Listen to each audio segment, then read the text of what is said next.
आज म सामान्य कुरामा जानकारी लिएर आएको छु, जुन चाहिँ हाम्रो अहिले सोसल मिडियामा धेरै ट्रेन्डिङमा रहेको छ।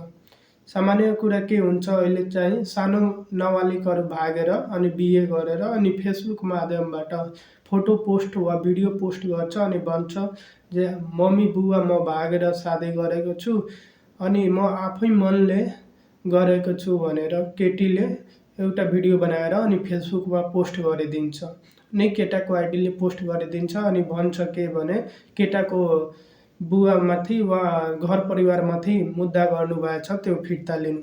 त म यो सामान्य कुरामा एउटा जानकारी दिन चाहन्छु।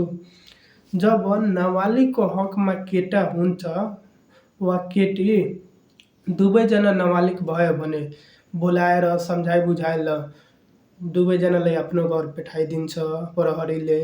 तर त्यही जब केटा बालिग र केटी नाबालिग पर्यो भने जति सुकै पनि भिडियो बनाएर फेसबुकमा हाल्दा तपाईहरूलाई प्रहरी मान्दैन। किनभने प्रहरी वा हाम्रो कानुनले के भन्छ, नाबालिग व्यक्तिसँग मन्जुरी लियो भने त्यो मन्जुरी हुँदैन। किनभने त्यसलाई झुठा वा जुलाई पसलाई मन्जुरी लिएको मानिन्छ। त्यसले हाम्रो कानुनले मान्दैन। त्यही भएर तपाईहरू सचेत हुनु। नाबालिग कुनै पनि केटीसँग मन्जुरी लियो भने त्यो मन्जुरी सो बदर हुन्छ, त्यो हाम्रो कानुनले भनेछ। त्यसैले भिडियो बनाएर जति पनि गरेर भिडियो बनाएर फेसबुकमा वा जेमा हाले पनि हाम्रो कानुनले मान्दैन।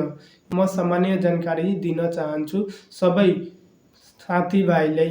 जति मन लाग्यो भने यो भिडियोलाई लाइक पनि गर्नु, सेयर र कमेन्ट तपाईहरू सबैजना गर्नु। र यो भिडियो सामान्य जानकारीको लागि हो, जुन चाहिँ हाम्रो केटाहरूमा वा साथीहरूमा भ्रम हुन्छ कि म भिडियो बनाएर पोस्ट गरिदिन्छु भने केही हुँदैन भने।